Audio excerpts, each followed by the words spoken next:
Welcome to Dear #MeToo from #US2 Silence No More. This is Reverend Dr. Mary J.Fairley, and I am so glad you are here. For this is a space for truth, for healing, faith, and honest conversation, especially for those whose voices have been ignored, dismissed, or silenced. Here, your story matters, your pain is seen, and your voice is welcome. Today, we turn to one of the most painful and often overlooked stories in Scripture.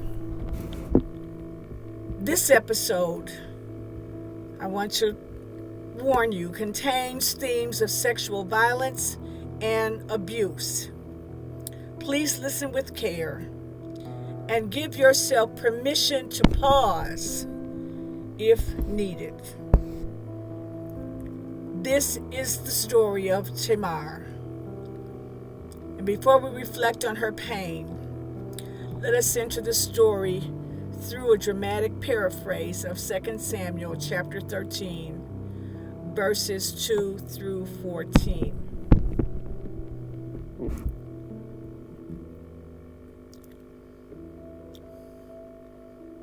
Amnon was consumed. His thoughts were twisted by desire, and day by day made himself sick over Tamar, his half-sister.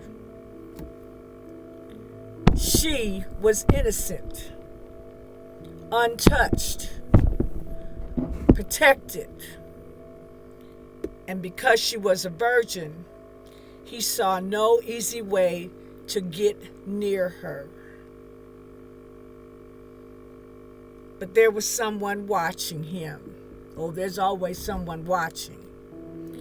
Jonadab, crafty and cunning, a man who knew how to turn darkness into a plan.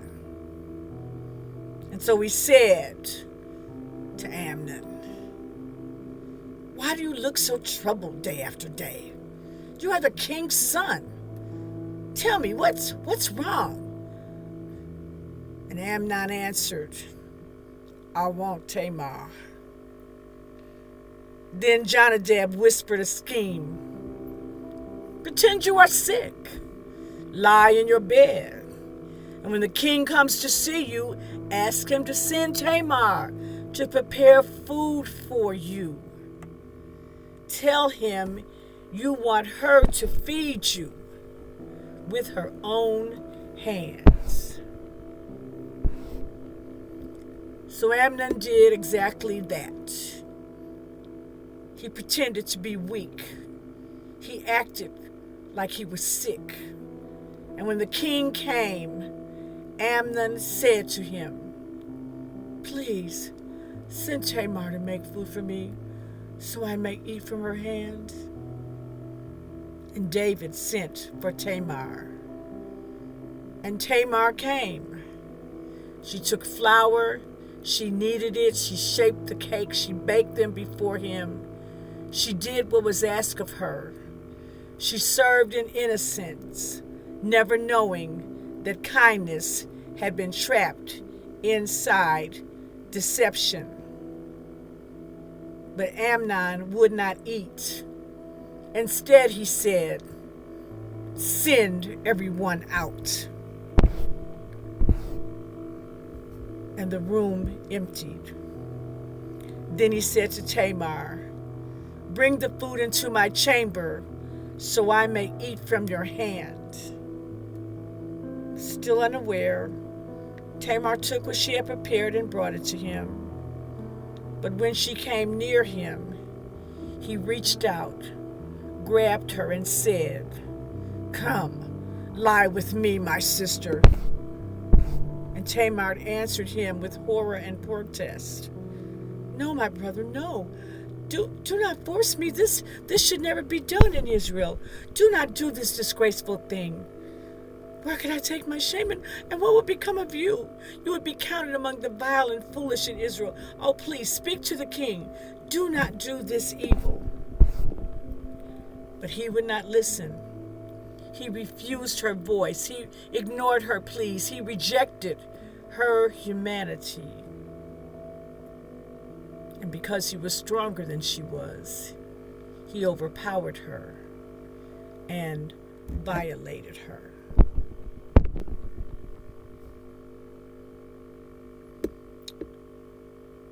Dear #MeToo, I am Princess Tamar, daughter of King David and Michal, daughter of King Tamar of Geshur. My father had many wives, and Amnon, his firstborn son by Ahinoam, was my half-brother. Being a princess was not the life of privilege many might imagine. I had access to servants and was spared the labor of tending crops and livestock. But my life was still being shaped for marriage. I spent much of my time among the royal tents, learning to prepare dishes and delicacies for the household. As a princess, my bride price would be high, and it was assumed I would marry a wealthy man and continue living in comfort. Like most girls, I dreamed of marriage and hoped my husband would be kind, patient, and pleasing to the eye. I had many brothers, and I often spent time with them. We shared meals, played games, and sometimes I listened as their tutors taught them Hebrew and the Torah. But one of my brothers, Amnon, always made me uneasy. His embraces lasted too long. His kisses were not brotherly, and over time his behavior grew worse. I protested and resisted him, and I told my brothers, but they did not take me seriously. They only teased me and said Amnon was in love with me and that perhaps we would one day marry.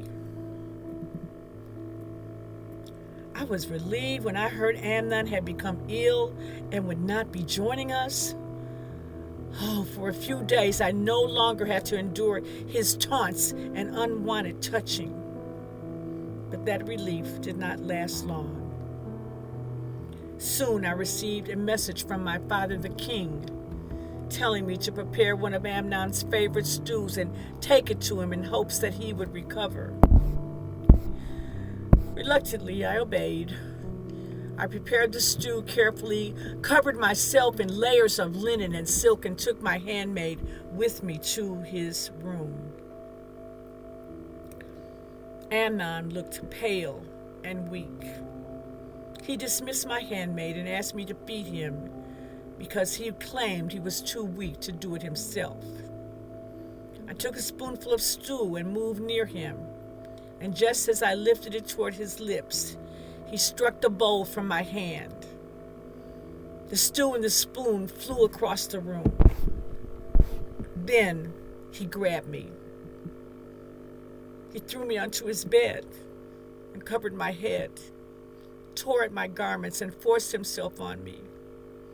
I fought as hard as I could, but he was stronger. My screams were muffled and meant nothing to him. There was no tenderness, no love, no care, only violence. When he was finished, the bed was bloody and torn, and I lay there in tears, humiliation, and shock. At first I thought that since he had taken me, he would now make me his wife. But instead he cursed me, screamed at me, and threw me out of his room, shouting that he would never marry someone like me. In that moment, I knew my life had changed forever. My virginity was gone. My honor in the eyes of society was destroyed. I believed no one would ever want me now. I believed my life was over. When my father, King David, and my brother Absalom heard what had happened, they were outraged. Absalom swore that Amnon would pay. My father tried to comfort me, but outrage could not undo what had been done to me, and comfort could not erase the shame I had been forced to carry. I was left with the pain, the silence, and the knowledge that though Amnon had violated me, I was the one now considered ruined. Yours faithfully, Princess Tamar. #us2. P.S. My story is proof that no woman's status, family, or surroundings can fully protect her from sexual violence or sexual wrongdoings. Abuse can happen even in palaces. Amnon never became king. For 2 years after he had attacked me, Absalom had him killed. And though my father was angry with Absalom for a long time, he eventually was restored to favor. But I was still left to live with the consequences of what was done to me, seen by others as damaged and unfit to be a wife.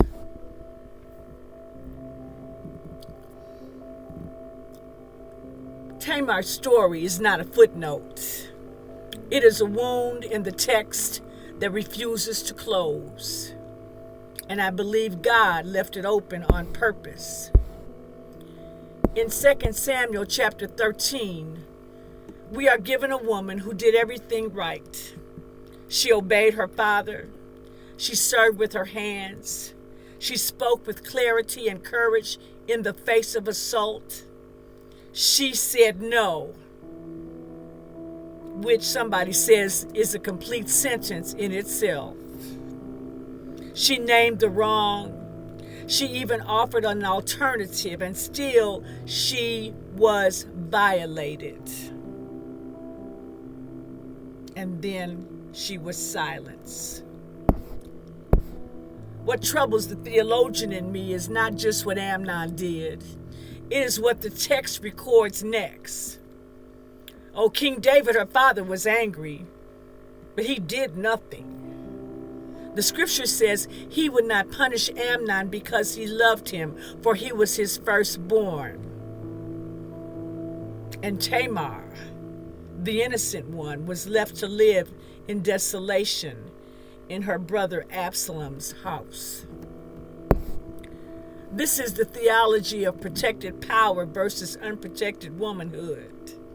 Tamar had a father who was a king, brothers who were princes, a palace with walls, and none of it kept her safe because the danger was already inside the walls.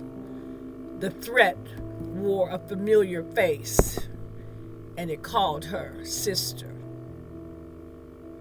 The church, too, has often done what David did, been angry, but does nothing. Protected the institution, protected the family name, protected the firstborn, while the Tamars sit in silence, desolate, waiting for someone to speak.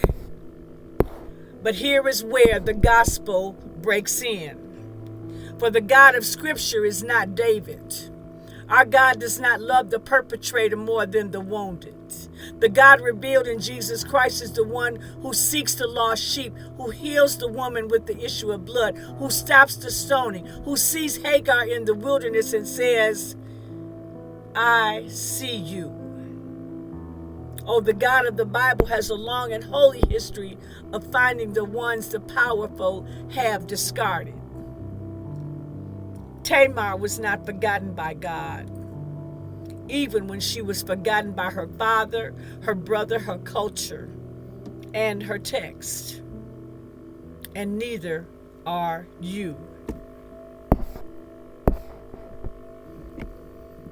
If you have been violated by someone in your family, your community, even your church, if you have been silenced by those who were supposed to protect you, I want you to hear this clearly. God was not silent when it happened to you. God saw, God sees, and God is not protecting your abuser. God is with you in your desolation, and God is calling you up out of it. O Tamar wore the robe of a virgin daughter of the king.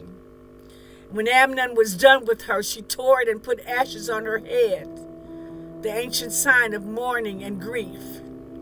But I want to declare to every Tamar listening today, the tearing of the robe is not the end of your story, for you are still the daughter of the king. Oh, not David's king, but the King of Kings. And that identity cannot be taken from you by force, by shame, or by silence. Tamar spoke. Even when no one listened, she spoke. And her voice survived in Scripture for 3,000 years, so that on this day, today, in this moment, you could hear it. You could know you are not alone. You could know that God honors the ones who tell the truth, even when the truth is hard. Tamar's story is not a footnote. It is a wound in the text that she refuses to close, and I believe God left open on purpose.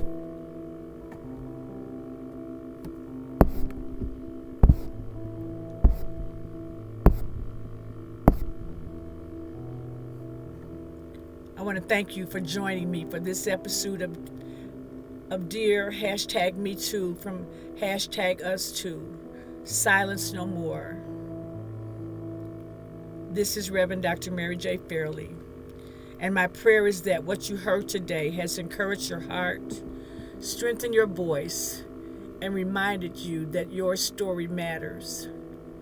Until next time, keep walking in truth, keep rising in healing, and never forget, you are silenced no more.